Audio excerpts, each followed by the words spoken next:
Hello everyone, welcome back to my Zero to Hero series for ESO. Today we're going to do day 1.2. This is going to be a money making guide for early game. This is going to help us buy those upgrades for our bank, for our bag space. Those are really valuable early on, help us pick up more stuff and kind of snowball our way through the game. So first way that I recommend would be through crafting writs.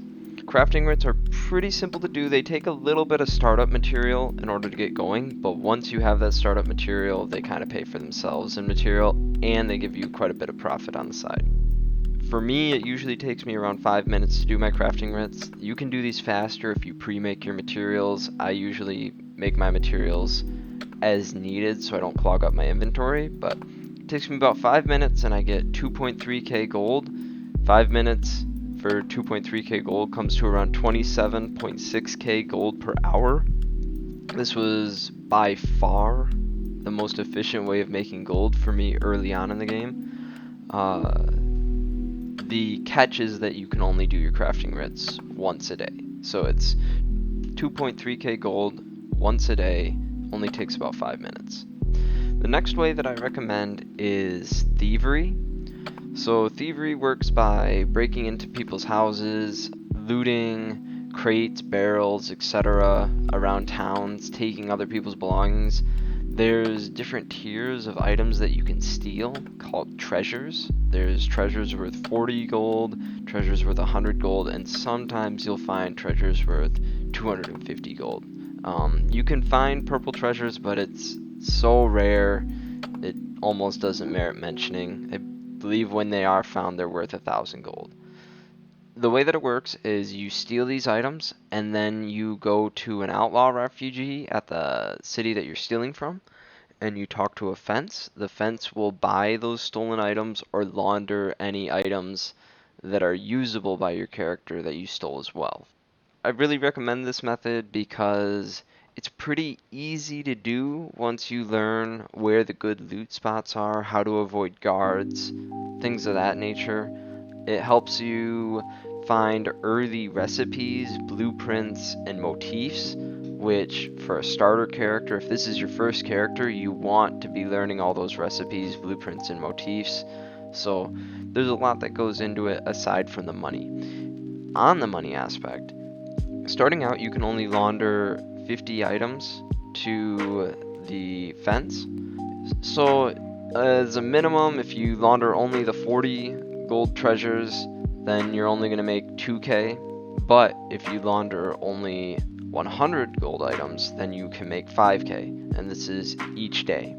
Now, there is a passive in the Legerdemain tree, which is your thievery tree, called Trafficker. At rank 1 of Trafficker, it increases the number of items you can fence by 120%.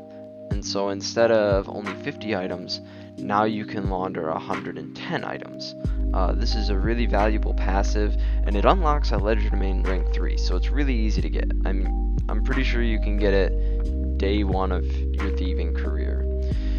And by increasing it by 120%, now you're looking at potentially making, if you launder 110 40 gold items, well, now you're making 4k and 400 gold. If you launder only 100 gold items, then you're looking at making 11k. So quite a decent amount of money to make per day between thievery and crafting writs. You're looking at 13k a day, which that'll get you pretty far along in your bag and bank space upgrades, at least far enough for early game.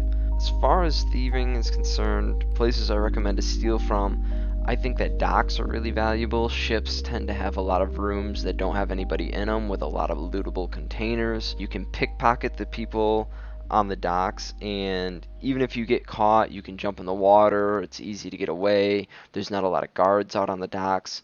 Other recommendations I have are within cities, try and find larger structures, larger buildings that only have maybe 2 or 3 people in them. 2-story buildings or large single-story buildings with good places to hide.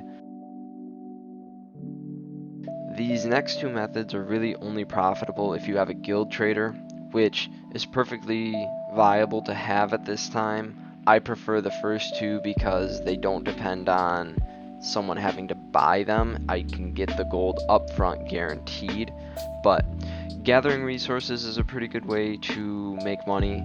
A stack of raw materials generally can give you a gold upgrade temper. These tempers are worth quite a bit of gold, but you need to sell them through a guild trader in order to get that gold. So there's a couple extra steps, but it is profitable. It is worth your time to be gathering resources as you travel and explore whatever region that you're in. The next honorable mention I have, and this is one, it works, it's not my favorite.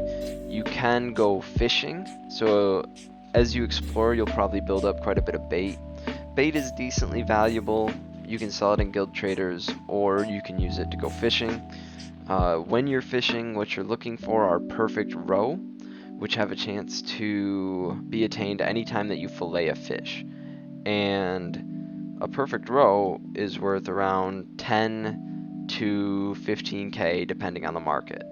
So as a rule of thumb, I say every 100 fish gets you a perfect roe. It can take a while to catch 100 fish. You could probably catch 100 fish in an hour.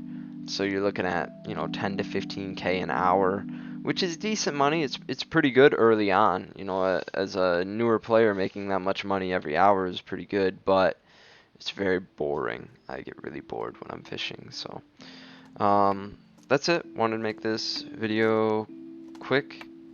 We got a lot more to talk about for day one. Catch you guys in the next one, which should be a combat basics tutorial.